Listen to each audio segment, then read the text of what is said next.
Naku, Francis, tignan mo yung picture natin sa Siargao, oh. Di ba? Alam mo, ang sexy mo dyan. Ito naman? Pala, babe, pwede ba bilhan mo ko ng iPhone? iPhone lang pala eh. O sige, bibilhan kita kapag nakasahod na ako. Uunahin ko yan. Alam mo naman, di ba na binibigay ko lahat ng gusto mo? Gusto ko kasi yung iPhone 16.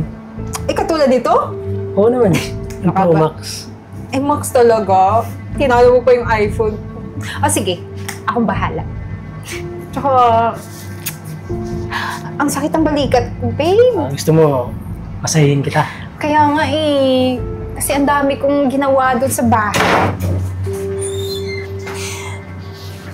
Marimar? Wala yung nakita mo. Ceci, ano ibig sabihin nito, ha?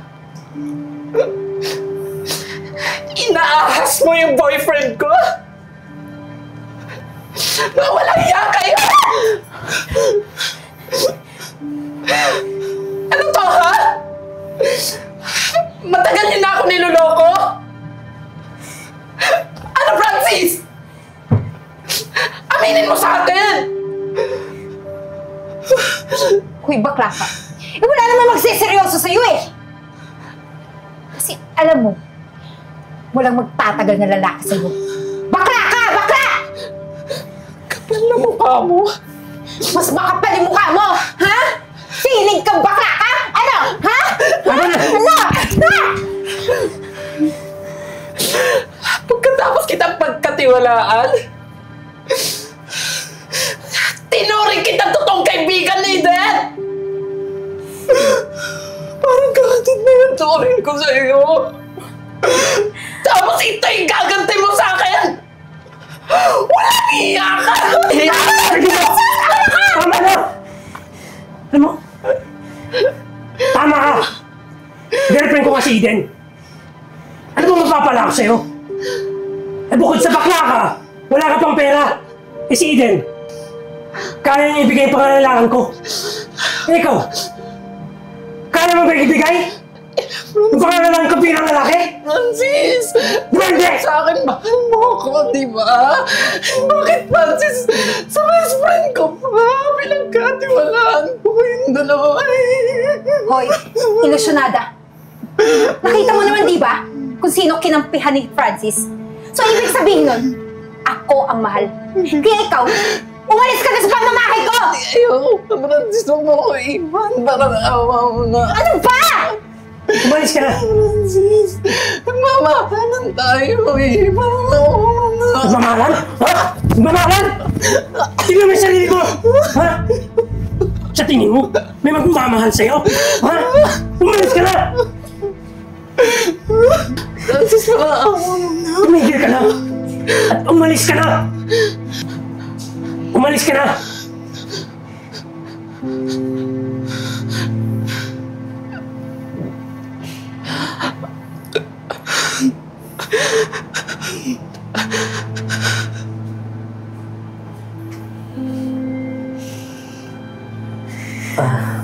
Babe, pasensya ka na. Totoo niyan, nahihiya na ako sa'yo eh. May bano ka ba? Huwag kang mag-alala. At least, alam na ni Marimar yung totoo. Tsaka, hindi ka na magtatago sa kanya.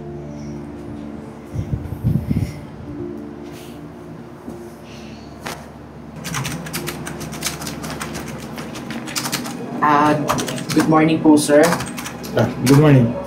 Ako po pala yung mag-a-apply sa inyo, sir. Ito po pala yung mga credentials ko. Alam niyo, sir, marunong po ako sa lahat ng mga gawain dito sa opisina. Tsaka, yung mga papers po na ipapagawa po ninyo, kayang-kaya ko po yung gawin, sir. Pasensya ka na ah. Kasi, hindi ka pala nakapagtapos sa pag-aaral. Tsaka, wala ka ring experience. Pero sir, mabilis naman po ako matuto, sir. Tsaka kayang-kaya ko pong gawin lahat yan. Bigyan niyo lang po ako ng chance, sir. Pasensya ka na kasi hinahanap kasi namin babae. Tsaka yung sekretary kasi yung trabaho eh. at least man lang nakatapos ng college. Kahit sana hindi ganun kadami experience mo, pero pasensya ka na. Sir, babae naman po ako, sir. Kahit bigyan niyo po ako ng chance, sir. Pasensya ka na. Hindi talaga. Maghanap ka na lang siguro ng iba. Salamat po. Sige na.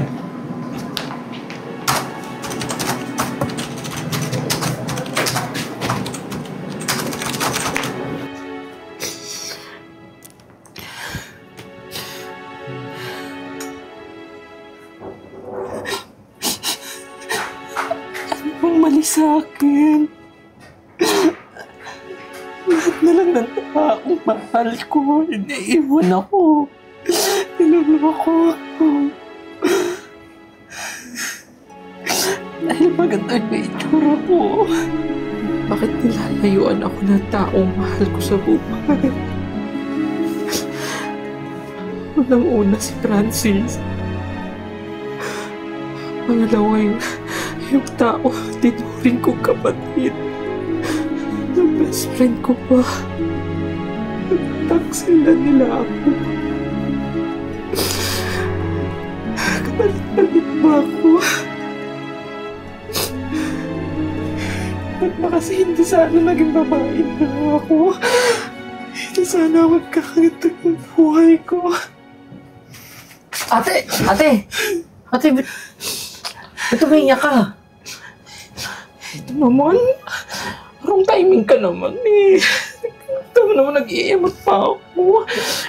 Ate, may tumawag ka sa akin, agency. Oo na, hindi na nga ako natanggap sa trabaho kanina. Ate, Ano? di ko alam kung ano yun eh. Pero sabi, approve na doon yung visa mo. Ano ka ba? Approve na yung visa.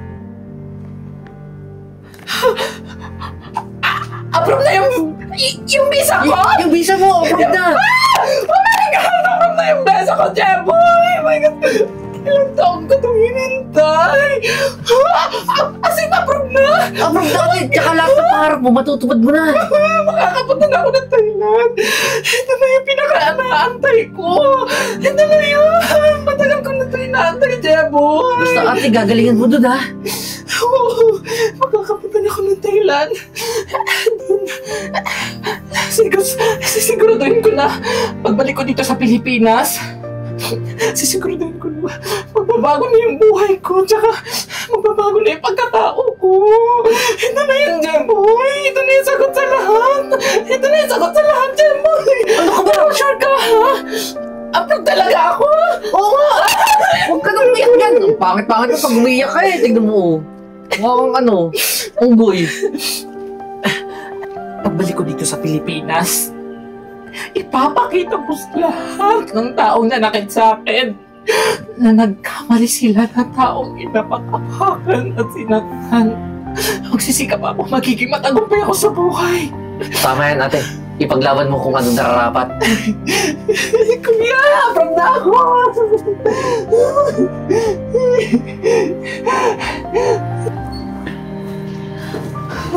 Wow naman, ang ganda naman dito. Gustuhan mo ba? Oo naman.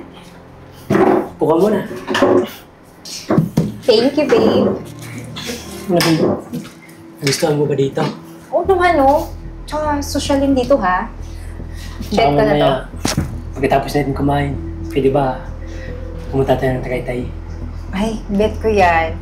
Lalo na malamig yung panahon, tapos doon sobrang lamig. Alam mo na, next step. Tsaka babe, may gusto sana akong puntahan eh. Saan? Gusto ko mag-beach tayo. Boracay? Oo naman. Tsaka alam mo naman, pagdating sa social media, sikat yung Boracay, di ba? Sa bagay.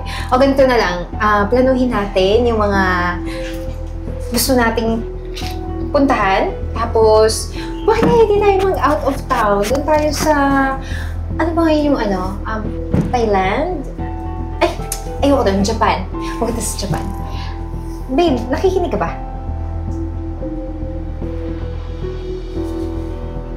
Teka lang.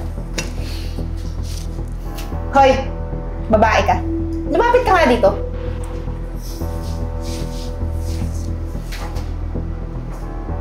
Panira ka eh. Nakita mo, magjowa kami.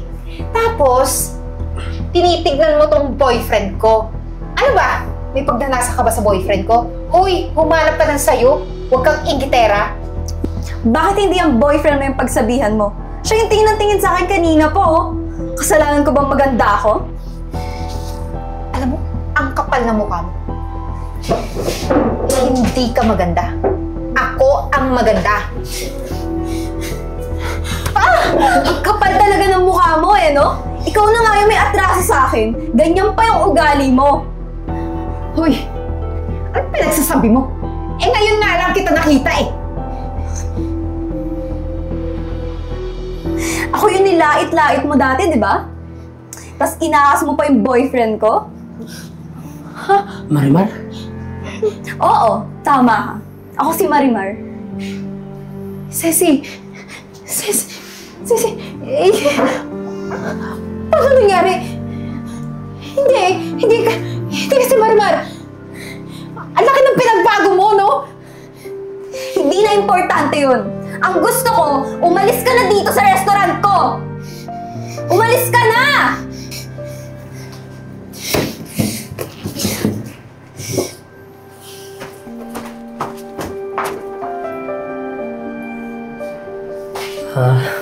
Marimar, humingi ako ng tawad sa'yo sa ginawa ni Eden. Tsaka yung nakaraan natin, pwede ba? Kalimutan na natin yan. Kalimutan? Pagkatapos ng mga ginawa mo sa akin dati? Pakipot ka pa eh. Alam ko naman na mahal na mahal mo ako, di ba? Ang kapal talaga ng mukha mo eh, no? Pagkatapos mo akong maliitin noon? Pagkatapos mo akong saktan? Tapos babalik ka na parang wala lang? Ang kapal talaga ng mukha mo! Umalis ka na! Ayoko nang makita yung pagmumukha mo! Umalis ka na!